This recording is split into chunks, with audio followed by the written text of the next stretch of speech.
Quais são as questões mais recentes que você tem levantado recentemente, assim, você tem visto, que você poderia começar a falar? Recentemente, eu tenho desenvolvido um estudo sobre o conflito no Oriente Médio, desde 2023, e começou o cerco ali a Gaza. Eu me dediquei, não totalmente, mas eu venho me dedicando bastante dos conflitos ali envolvendo Israel, Palestina, que hoje culmina, né, com essa guerra contra o Irã, né? E os desdobramentos daquele conflito, né? A própria geopolítica, mas também uma face da geopolítica que é pouco falada, que é a geopolítica messiânica, né? E a psicopolítica também. Na minha mais recente live, eu falei sobre a psicopolítica, como funciona, como isso é refletido nas massas, né? Por que nós aquecemos a guerra, né? Por que a gente justifica e racionaliza a guerra? Quais são os elementos que o sistema nos entrega para a gente aceitar crianças que são assassinadas, para a gente aceitar conflitos que, no frigir dos ovos, não trazem, de fato, desenvolvimento econômico, pelo contrário, né? Então, na minha mais recente live, eu abordei esse aspecto da psicopolítica. Você também aborda muito a questão das indústrias, né? Sim. Qual hoje você acha que é a indústria mais suja que existe no mundo? Posso falar? Pode. É a indústria farmacêutica. A indústria farmacêutica, Farmacêutica. você está falando de remédios legalizados. Sim, remédios lícitos, legalizados, mas que têm um procedimento que, por exemplo, a Pfizer, né? Ela tem uma ficha criminal nos Estados Unidos muito grande. Tem um livro muito interessante que eu recomendo à tua audiência, recomendo a vocês também, que é Medicamentos Mortais e Crime Organizado, escrito por um médico dinamarquês. E nesse livro ele mostra os crimes da indústria farmacêutica. Isso não significa que a farmacologia não seja importante. É importante, a própria indústria farmacêutica, ela é muito importante, mas se nós formos olhar, né, e também Tem o lado negro dessa história. tem um lado negro como várias corporações, né? Eu não sei se você já assistiu aquele documentário clássico, A Corporação, que vai mostrar esse lado obscuro das corporações, e se feito uma análise com base no DSM, que é o Manual de Estatísticas, né, é ali um manual da psiquiatria, da psicologia, a corporação seria diagnosticada como um psicopata, né? Porque não tem nenhum tipo de comprometimento mesmo com a sociedade. Enfim, eu também recomendo esse documentário, que é um documentário muito bom. Então, não é uma característica isolada da indústria farmacêutica. Mas a indústria farmacêutica, por exemplo, durante o período da pandemia, se você pegar os lucros da indústria farmacêutica, foram estratosféricos. Enquanto outros setores tiveram prejuízos, e a própria sociedade, as sociedades, que não foi só a sociedade brasileira, só a sociedade estadunidense, as sociedades, né, tiveram prejuízo, tiveram estagnação econômica. Nós tivemos aí vimos a indústria farmacêutica com lucros assim estratosféricos, né? Realmente, porque, querendo ou não, o mundo inteiro precisou deles. E Sim, pagaria o também. preço que fosse. Sim, Né? sim, também. Tem uma coisa também interessante nisso que você está falando, já que você está falando da indústria farmacêutica, que eu já conversei com o Guido Palumba.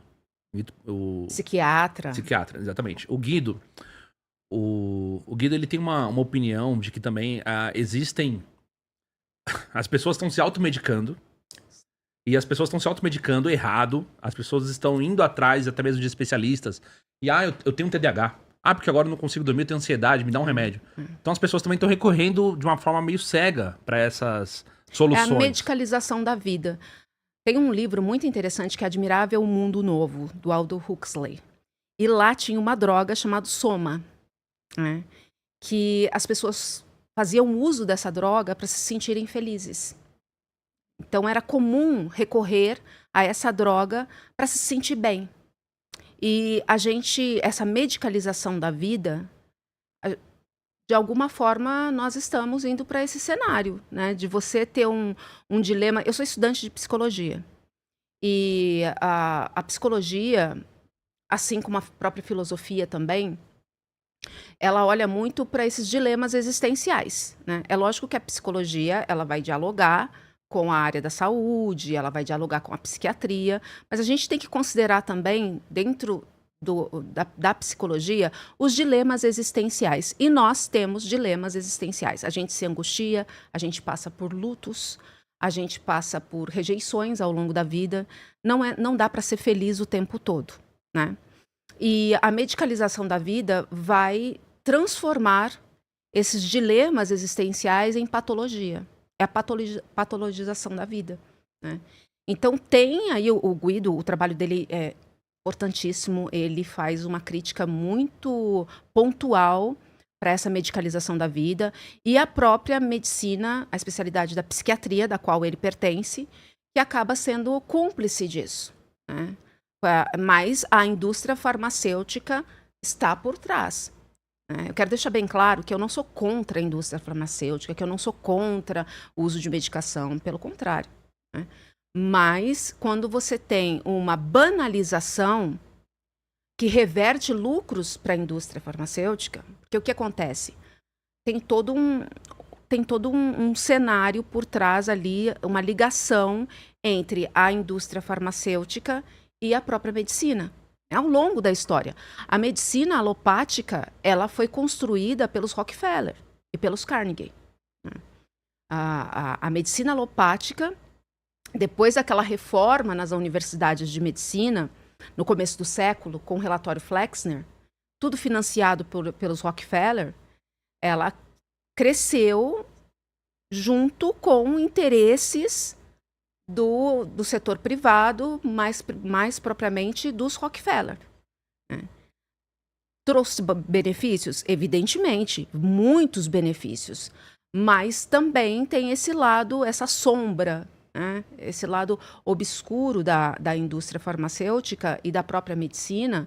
Como tudo na vida tem dois lados. E a gente tem que...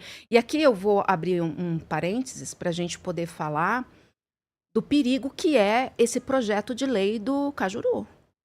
Esse projeto de lei, o PL 2725/2021, que vai criminalizar qualquer tipo de questionamento acerca de imunizantes.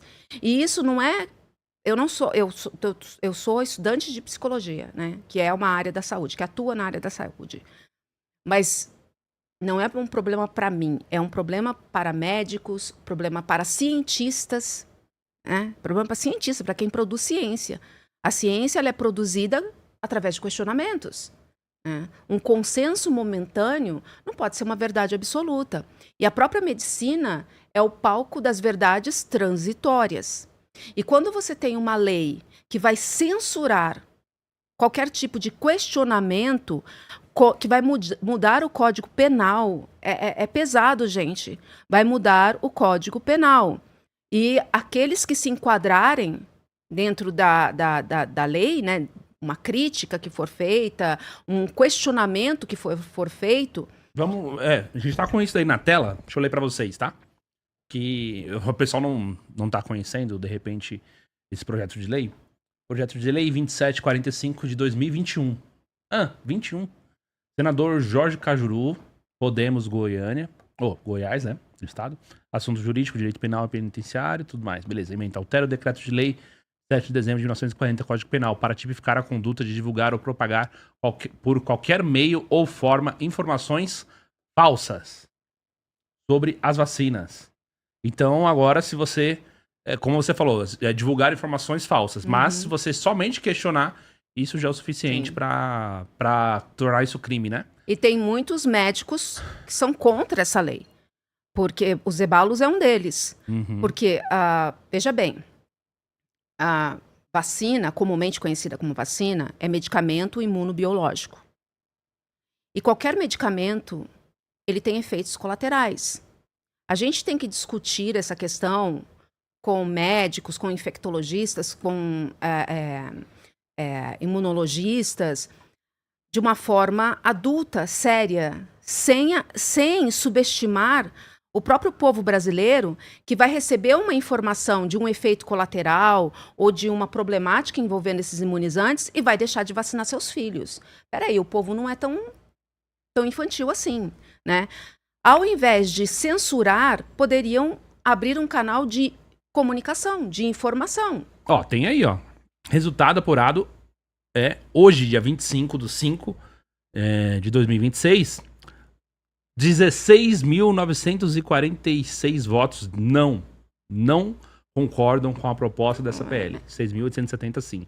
Então, mas eu tenho medo, não é nem do Cajuru. O Cajuru a gente já sabe que é meio maluco, né? Você já viu ele falando as coisas que ele já falou por aí. Enfim, esse projeto aqui, ó, passa por essa mulher, Soraya Tronic. Essa mulher é perigosa. Essa mulher tá num kamikaze, cara. Tudo que ela põe a mão é uma polêmica atrás da outra. Começou ano passado. Inclusive, no começo do ano... no ano passado ela veio já com vários projetos de leis polêmicos. Esse ano ela quer porque quer implementar a censura, PL da misoginia, acusou um senador de estupro e agora pega esse projeto de lei para ser relatora. Cara, essa mulher... Ela tá num kamikaze eleitoral. Nós como sociedade, nós temos que ser contra qualquer tipo de censura. Mesmo que seja de um tema que você não concorde. Né? Eu não concordo, eu não tenho alinhamento. A gente não pode tentar calar o outro simplesmente porque a gente não concorda com o posicionamento dele. Uhum. A gente tem que trazer para o campo da dialética e da informação. E agora, abrir um precedente, como esse projeto de lei do Cajuru, que vai caracterizar questionamentos como informações falsas, é muito perigoso. É perigoso para nós, comunicadores, é perigoso para os profissionais da área da saúde. Estamos também vendo aí uma polêmica envolvendo uma médica da Fiocruz. Eu me esqueci o nome dela. Mas ela teve as redes sociais derrubadas, judicialmente derrubadas, por ela criticar medicamento imunobiológico dentro do conhecimento dela, dentro do lugar de fala dela, sendo ela funcionária da Fiocruz, e está passando por constrangimentos, né, por tentar informar a população. Aí não dá. Se a gente aceitar, aceitar que a censura ela tem um benefício, que esse benefício é fazer com que os pais levem os seus filhos para serem vacinados, a gente está indo para um caminho muito perigoso, porque aí outras questões também são passíveis de censura. Entendi. Concordo. Esse negócio de debate sobre censura, liberdade de expressão é tão complexo, tão delicado, que por mais que a gente se debruce nisso, a gente parece que não tem uma solução, uma solução para resolver essa questão, uma questão muito, muito atual. Basta ver o que várias vezes a gente já falou aqui sobre questão, o que é fake news, o que não é, o que estão fazendo com o Monark. Quem define o que estão fazendo com o Monark é é perseguição, não é? Entendeu? É uma série de coisas tão complexas. Mas eu queria voltar com você no que você falou. Você falou então que passou por uma reforma nas universidades e foi encabeçada pelos Rockefellers. Sim.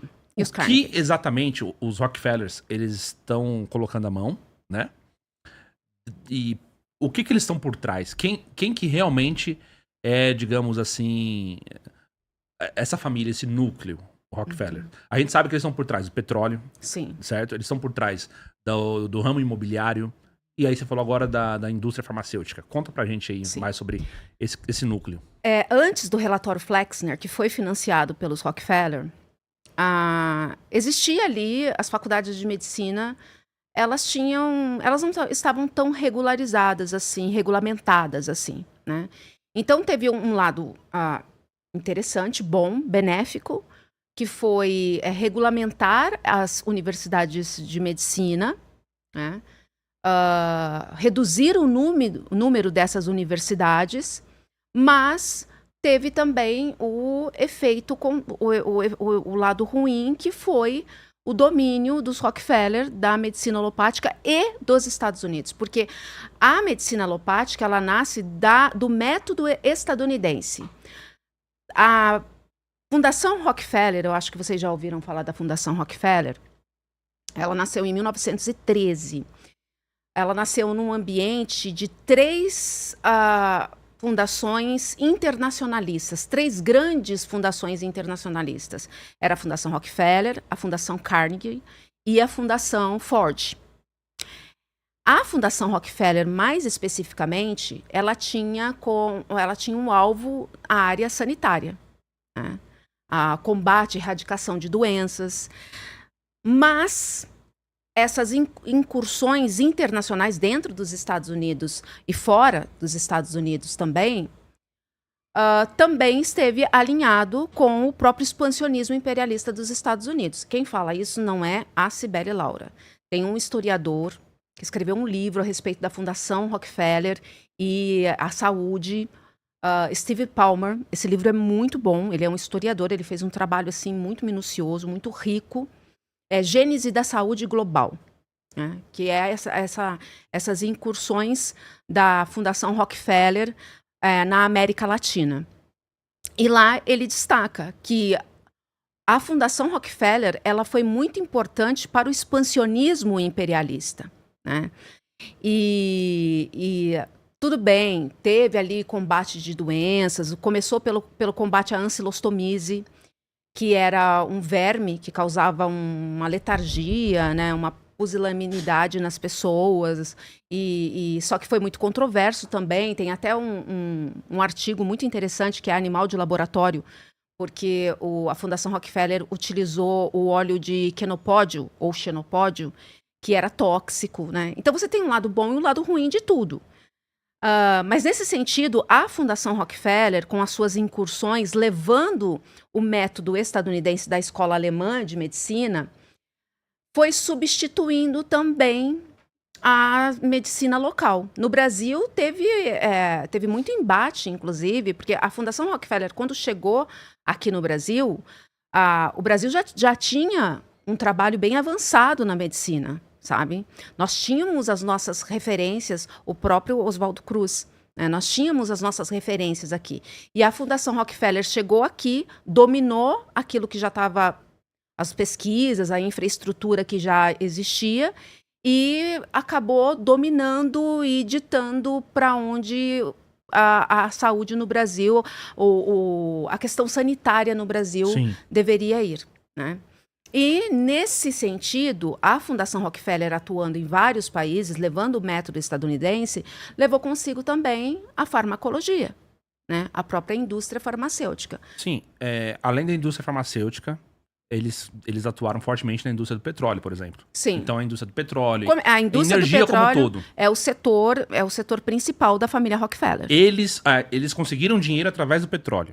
Sim. E aí, com esse dinheiro, eles financiaram, inclusive, essa fundação, que começou a atuar para querer, entre aspas, disciplinar, criar um padrão, padronizar aí, né, a área da medicina.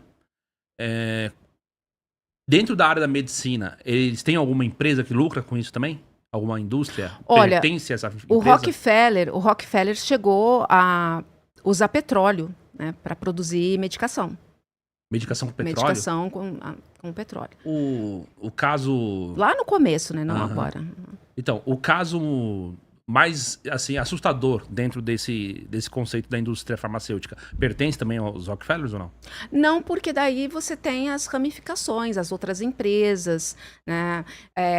As corporações estadunidenses, elas estão 100% alinhadas com estratégia de segurança nacional. É isso que a gente tem que ter em mente. O setor privado e o setor público dos estados, o setor estatal, aliás, ele caminha lado a lado. Não é como aqui no Brasil, que há essa discussão de que o Estado é inimigo do setor privado. Não, lá eles caminham lado a lado, né? Então, quando você tem as corporações da indústria farmacêutica atuando em sinergia com a construção da medicina alopática, isso se reverte no próprio imperialismo dos Estados Unidos.